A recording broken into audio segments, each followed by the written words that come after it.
हे आहे खिद्रापूरचं कोपेश्वर मंदिर, जे कृष्णा नदीच्या बाजूला वसलेलं आहे. या मंदिराचं वैशिष्ट्य असं आहे की जेव्हा राजा दक्ष मोठा यज्ञ करणार होता तेव्हा सीता आई आणि महादेवांना आमंत्रण केलं नव्हतं, पण देवी सीता नंदीसोबत या यज्ञामध्ये सामील झाल्या. तेव्हा राजा दक्षने तिला खूप काही खोटी सुनावले आणि तिचा अपमान केला भर दरबारात.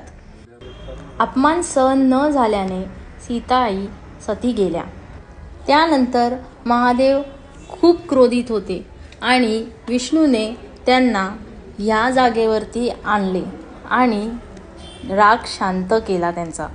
शिवपिंडीच्या बाजूलाच वसलेलं पिंडीच्या स्वरूपात आहे विष्णूचे स्थान. आणि हो, या मंदिरात नंदीचे शिल्प नाही आहेत बरं का. हर हर महादेव.